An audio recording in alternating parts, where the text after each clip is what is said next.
My best friend used to hate my husband because he would get in between our friendship often. Now that I'm a stay-at-home mom, she's trying really hard to get in between his legs.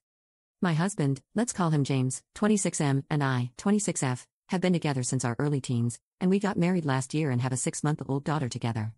She is the light of both our lives as we both came from broken homes and are trying to live a better life than we grew up in. My best friend, let's call her Carla, 23F, came into the picture a few years later. We used to live in the same neighborhood and casually started to hang out together. She lives with both her parents and siblings as she is studying to get her bachelor's degree. At first, she didn't like James. She said that he was clingy and tried to insert himself into our friendship too much. Well, he is my husband, so I would hope that he wanted to be friends with my friends.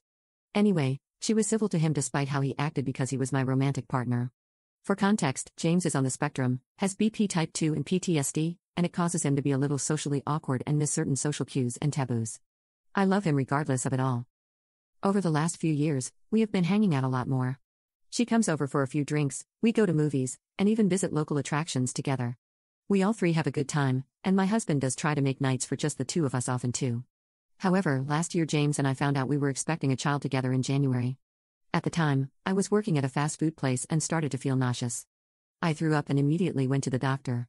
Come to find out, I was 8.5 weeks pregnant. My life changed, and I had become busier preparing for motherhood. Carla saw me less and less, and we couldn't talk as much. James and I got married almost a month and a half after discovering we were going to become parents. That's when our dynamic changed. Lately, I've been trying my best to juggle being a stay-at-home mom while taking online courses for college, so I've been super busy. One day, James gets a text, and it's from Carla. She asks if they can talk, as she was upset. He took the phone call despite me protesting, and a few minutes later said, "Hey, we need to go get Carla. Her father is picking a fight with her." I got upset as we were watching a movie together, and I had just gotten the baby down for bed. We go to her house, which is about 20 minutes away, and she stays with us for a night. As I get our daughter back down to bed, Carla asks to cuddle with the two of us in our bed. I was hesitant. I have issues with claustrophobia due to a traumatic experience as a child, but James gave the go-ahead, and we settled in for the night. Carla's dad called to apologize, and she went back home. Once she was gone, I blew up at James. What he did was not only inappropriate but also disrespectful to my boundaries. Ever since, when she has an issue with her dad, she calls James and vents. One day, while my in-laws were staying with us, my mother-in-law overheard a conversation with James and Carla. She was concerned and asked me if I was okay with it.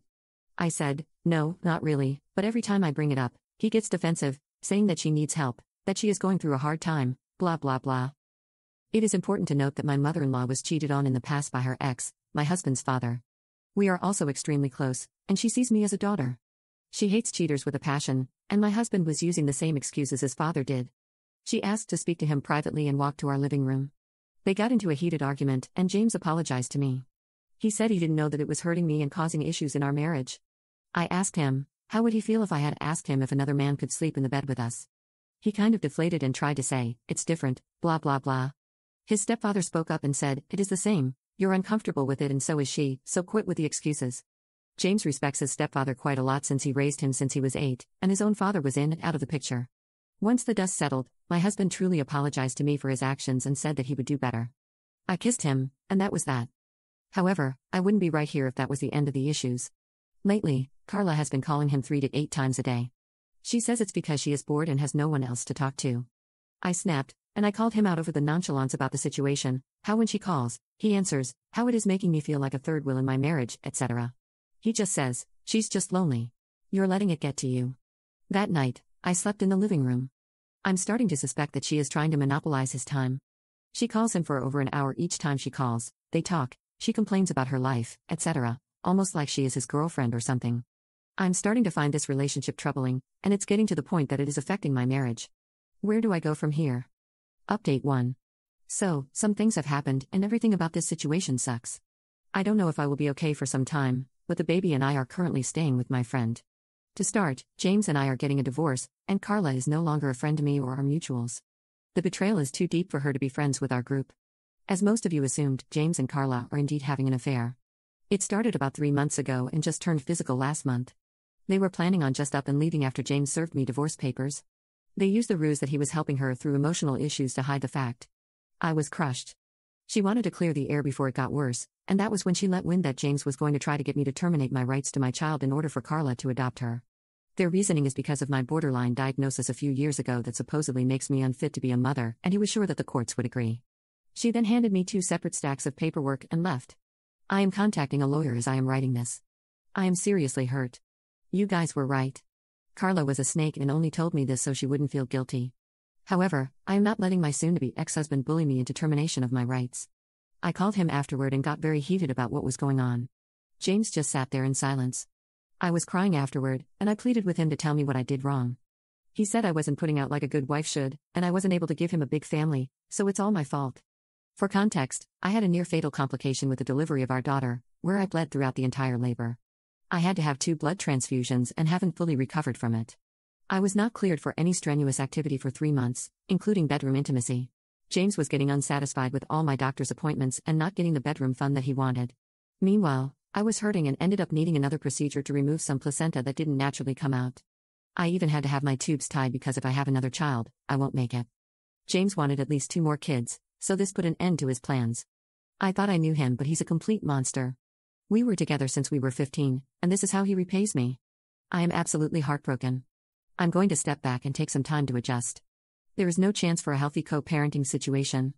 I'm fighting for primary custody with supervised visits. Carla will not have any access to the baby, as I will ask the judge to make a clause preventing her from interacting with my daughter. Thank you everyone for the advice. Edit. I spoke to a lawyer who is helping me at a reduced rate, and my in-laws are helping me foot the cost of a lawyer against their wayward son. With all the info that I have, including some threatening texts from Carla and James, I have decided to file for a protection order.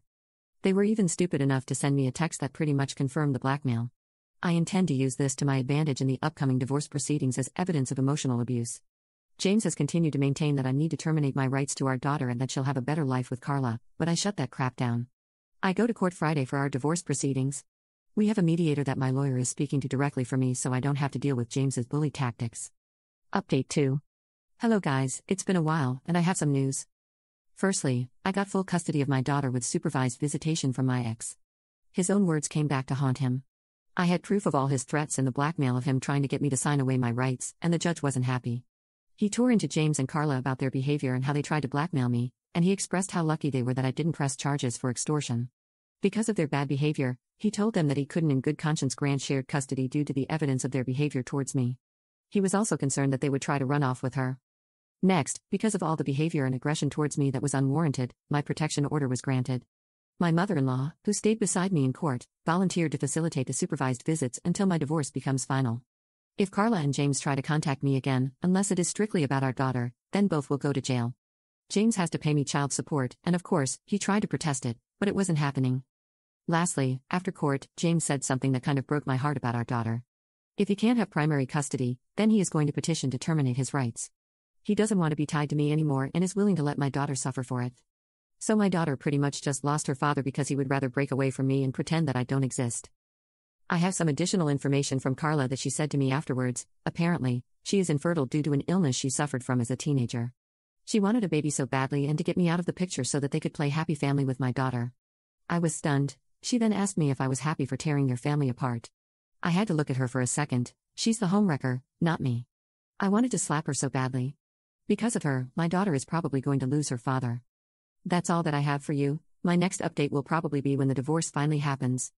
Update 3. The court was on Friday, and I was waiting for the dust to settle before posting again, but my soon-to-be ex-husband was recently hospitalized. Carla called me this morning, crying, despite the court order. James tried to commit suicide this morning and she found him just in time.